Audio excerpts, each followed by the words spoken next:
Tuscany, a journey in the footsteps of the artists who have made Florence great, through hills and medieval villages, not forgetting work by contemporary artists and the region's most authentic flavors.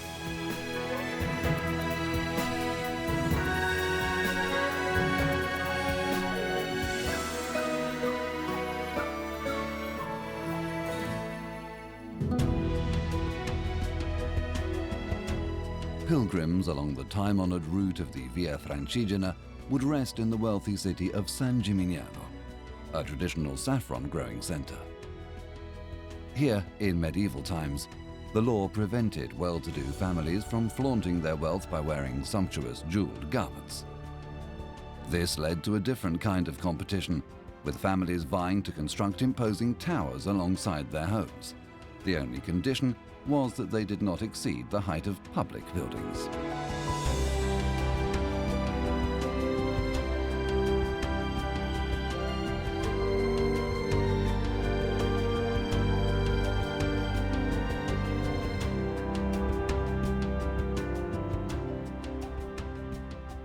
The city's wealth was also reflected by its religious shrines, starting with the Collegiata.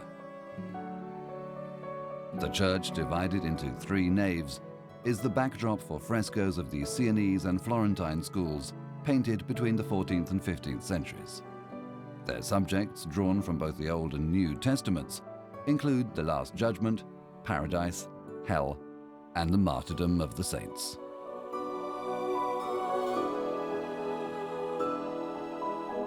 The cathedral is a focus for both faith and the arts. Some works, still to be seen in the church or transferred to the city's museums, were paid for by the citizens and their rulers as a symbol of their devotion.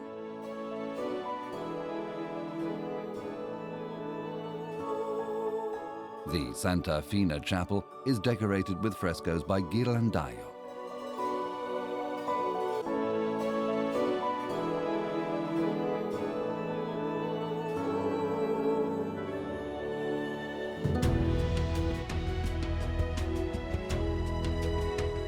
There is a priceless treasure trove of churches, palaces, and wonderful museums below the skies of San Gimignano, and the city has been awarded the status of UNESCO World Heritage Site.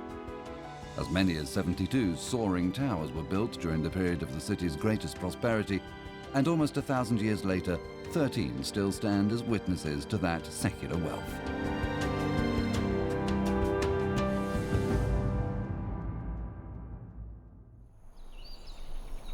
To the south of Florence, in the heart of Tuscany, lies the Val d'Elsa, an area that offers many itineraries of natural and cultural splendor.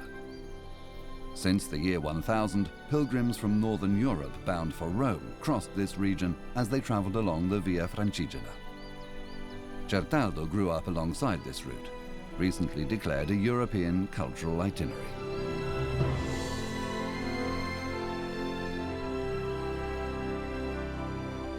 This is the Pretorio Palace, with its facade studded with coats of arms. Every year, the streets of Certaldo's center, dominating the town from its hilltop perch, are filled with the lively bustle of an important event. For a whole week, every corner of the town is the setting for street artists, theater, and musical performances.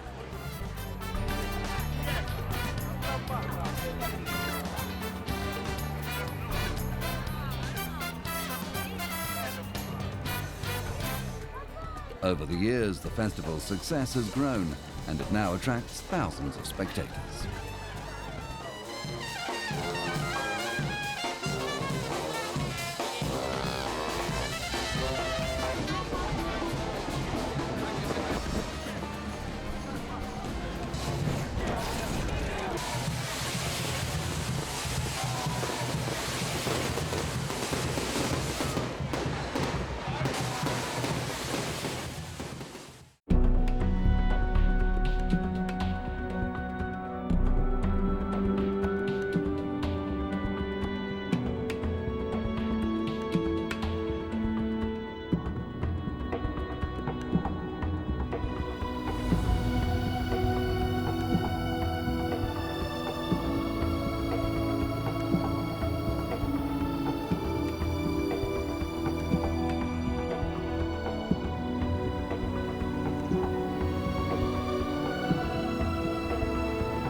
The scene that unexpectedly meets the eye is a harsh landscape of clay outcrops dominated by the balze, immense chasms formed by water filtering through the rock.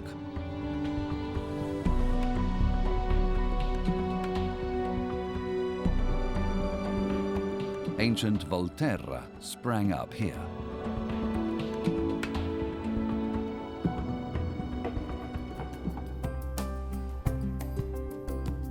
"30 centuries of history are laid out across the hillside, overlooking the Valle del Cecina from a height of 500 meters. This stone also makes an appearance in the structure of the houses and the defensive walls.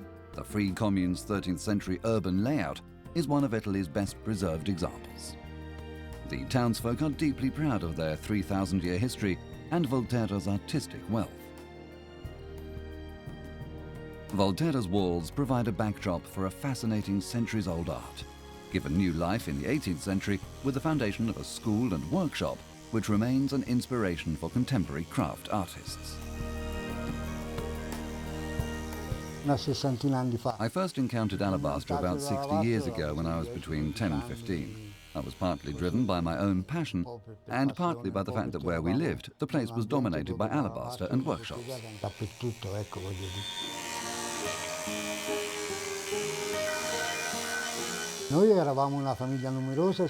Ours was a big family and everyone's job had something to do with alabaster. My dad, my mum, and 2 other brothers. They usually made columns, vases, and animals. I was the one who started them off on the animals. I started to improvise them in stone. I loved that kind of work, and so I just carried on like that.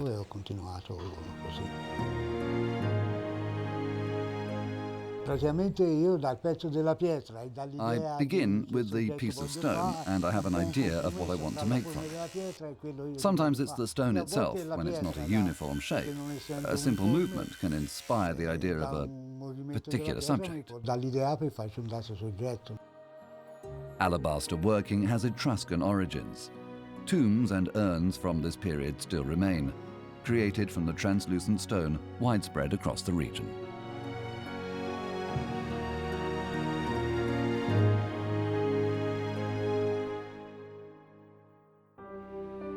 The Guarnaci Etruscan Museum displays a rich collection of remains, telling the story of an extraordinary civilization. Its rooms contain around 600 funeral urns in alabaster, tufa, and terracotta, with bas-relief decorations.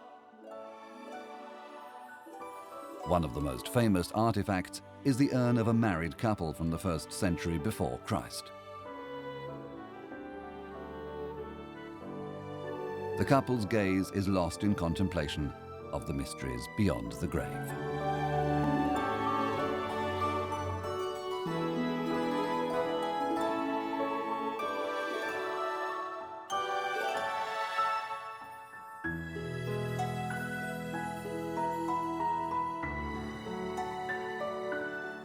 The Ombra della Sera, the shadow of the night, is a wonderful example of Etruscan refinement.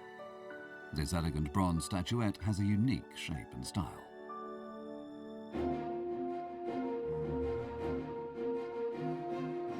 At the end of the 1st century before Christ, Volterra became a Roman town. Its great theatre hosted almost 2,000 spectators.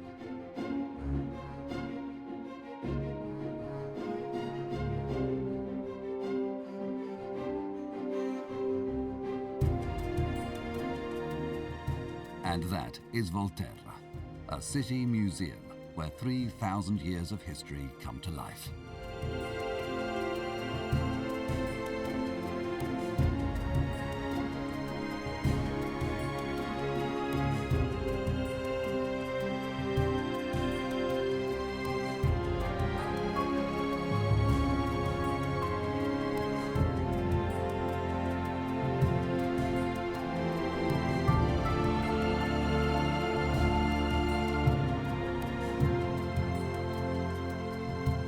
The Livorno coastline provides a succession of evocative marine landscapes enfolded by the fragrance of juniper.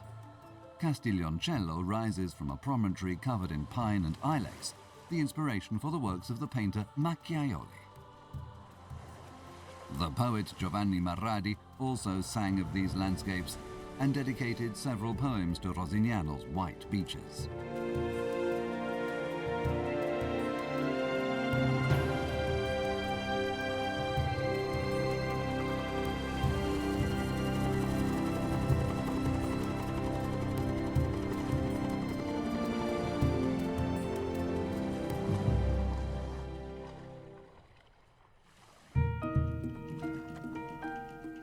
A 1,000 years ago, Livorno, Tuscany's principal port, was little more than a fishing village. But in the 16th century, the Medicis transformed it from a military settlement contested by the republics of Pisa and Genoa into a merchant city, destined to grow into a flourishing centre for international trade. It was founded 400 years ago, but statistically its population is Italy's youngest. Its historic buildings tell of the history and success of a city whose growing economic and cultural wealth came from across the sea.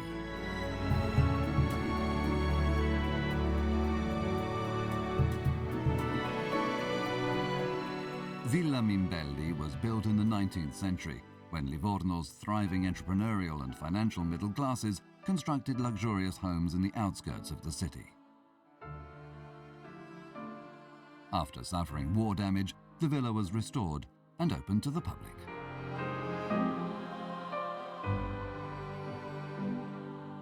Today it is the home of the Giovanni Fattori Public Museum, with a collection of his paintings and other examples of the Macchiaioli school, whose artists depicted local scenes with rich pools of colour. The atmosphere of the smoking or Moorish room is redolent with exotic taste, surprising visitors at the same time with bizarre examples of modernism. Every room has its own personality, shaped by the eclectic preferences of the owners who came from Dalmatia. The Venezia Nuova Quarter and its charming canals is one of the best expressions of the city's libertarian soul.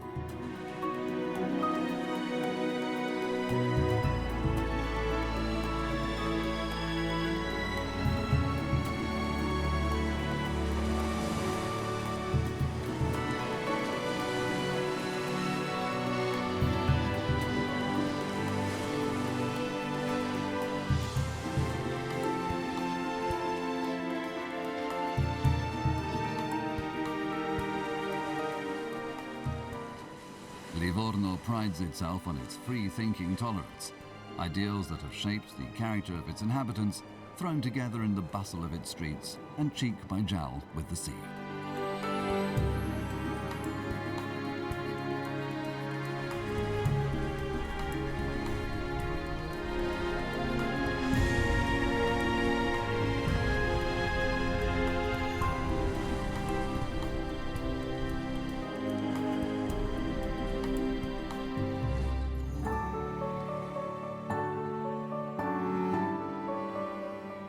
The Sanctuary of Monte Nero is home to one of Italy's largest collections of votive offerings, gifts brought by those who've received a blessing. There are more than 700 pieces, varying from paintings to everyday objects, offering snapshots of past times.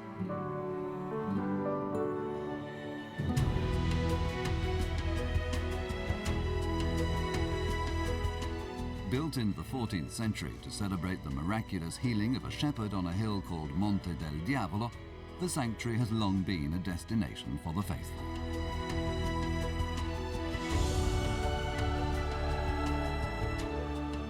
In the 1960s, more than 500 hectares of marshland, fields and meadows became one of Italy's first WWF reserves. It's a resting place along the migration route for many bird species. Not far from Livorno, along the coast of the Tyrrhenian Sea, the reserve is located within the San Guido estate, with its long history of success, not least the victories won by its horses.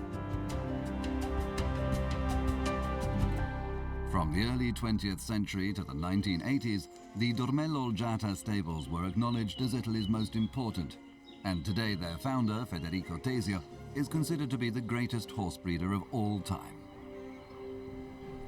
Le cose sono anche un po' cambiate, non c'è più quel... Things have changed a little as well. The spirit of sportsmanship has disappeared. It's become something a lot more competitive. In the end, if you didn't have a great passion for it, you'd dedicate yourself to, well, something easier, I suppose. Altre cose più facili. The estate isn't only linked with the name of Ribot, the famous thoroughbred whose records still stand unbroken.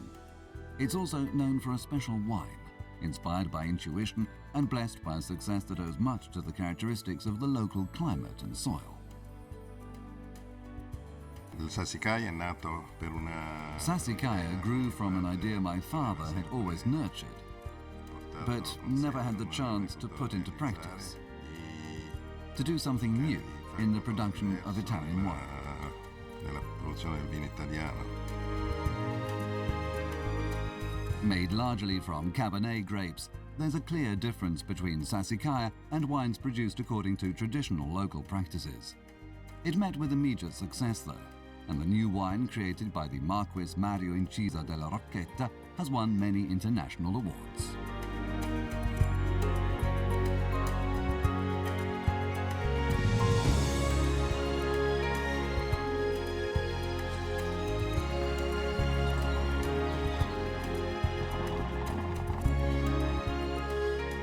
The cypresses of Bulgari, tall and straight, march from San Guido in a double line.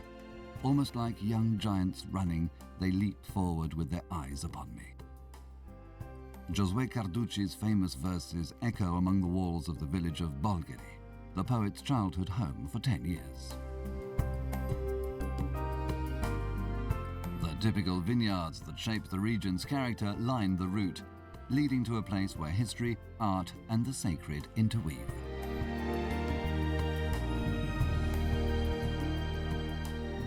This is Popolonia, and on its great rock rises an imposing castle built in the 15th century on the wishes of the Appiani family, completing the city's defensive reinforcements. Now the walls surround a typical medieval town, with small shops and elegant boutiques facing each other across the narrow alleyways.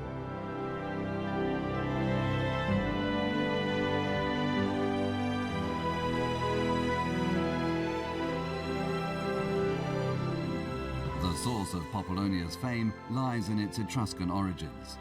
Archaeological remains bear witness to this, from monumental tombs to the stone remains of its buildings, which cover about 80 hectares of the promontory. The museum hosts funeral objects and a large number of objects from everyday life. In the 4th century before Christ, Popolonia, the only Etruscan settlement on the sea, was an important commercial and production centre, thanks to the furnaces smelting iron ore from Elba.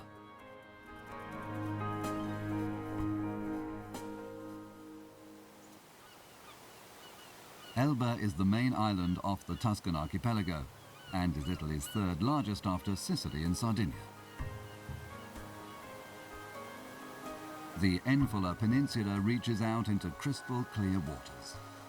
It is famous for offering some of the region's richest underwater landscapes.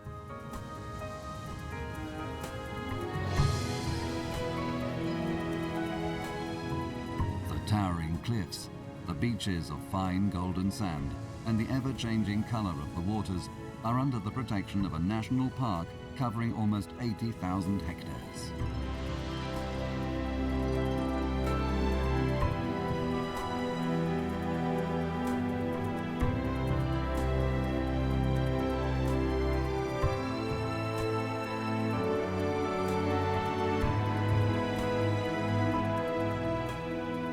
But Elba also has a human story that begins in prehistoric times and was shaped by an incredible succession of civilizations. Although the coasts are now largely populated by tourists, in the past they have been home to Greeks, Etruscans, Romans, Lombards, citizens of the maritime republics, Spanish, English, and French.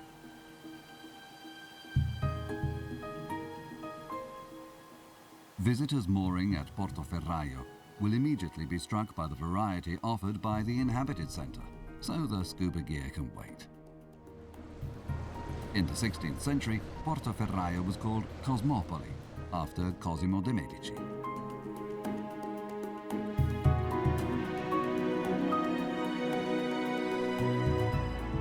fortresses still provide tangible remains of the Medici presence. They were often built on more ancient structures, like Forte Volterraio, constructed a century before by the Maritime Republic of Pisa. The very names of Portoferraio and Monte Calamita recall the wealth provided by iron, the commercial equivalent in those days of oil. Epic poems relate that the Argonauts of legend in search of the Golden Fleece repaired their ships with iron from the island. Active until relatively recently, the mines continue to provide wealth, no longer material, but historical and cultural. Gli Albani amano molto di più il mare. The people of Elba much prefer the sea, as mining has always been a demanding activity riddled with exploitation. Everything was done, as the old miners said, with a pick and coffer. We all know what a pick is, but the coffer was a box with 4 handles they used to load the ore, and they did all this through sheer muscle power. It truly was awful work. Fatto a braccia, quindi era un lavoro davvero bestiale.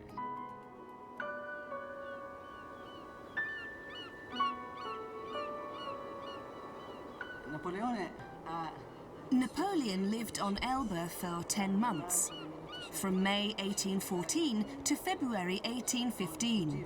He wanted to escape from Elba and hold a grand carnival celebration, and this may immediately help us realize what these two residences are. They are the homes of an emperor in exile, so they're small, but they have exactly the same layout as the imperial courts in Paris. The emperor's public and private lives were played out at the Villa dei Mulini and Villa San Martino in Portoferraio. Now they have become 2 national museums. There are, however, some very important things here, especially Napoleon's library. In fact, the books here are magnificent volumes that come directly from Napoleon's library at Fontainebleau. All sources agree that the emperor himself chose them one by one on the evening of his abdication. Even in defeat, Napoleon did not turn his back on his love of learning. In fact, he had more than 2,000 books sent over from Paris to Italy. But Napoleon did not limit himself to broadening his own knowledge during this 10-month exile.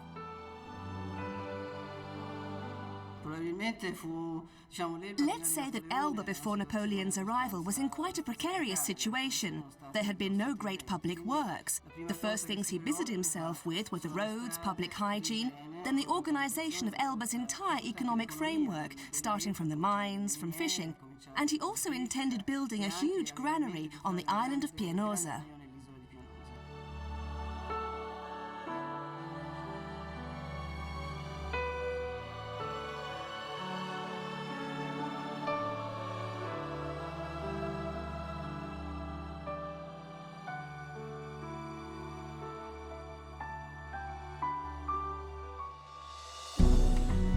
In these waters, the Etruscans found 7 magnificent sisters.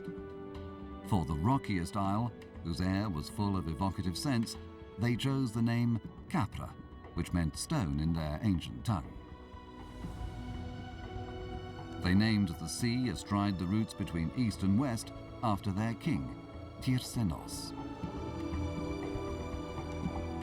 Capraea's imposing, inaccessible heights fascinated these expert sea voyagers, even though they chose Elba's welcoming coves for their settlements.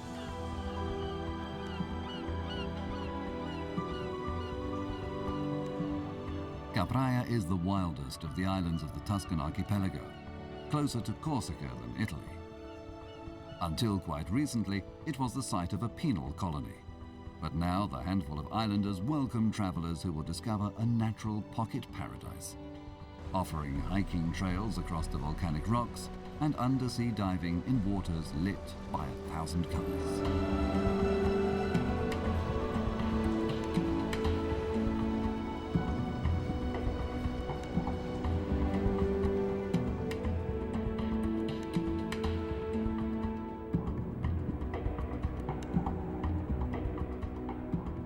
Tuscany, a unique region of land and sea, where history has traced a path through thousands of years.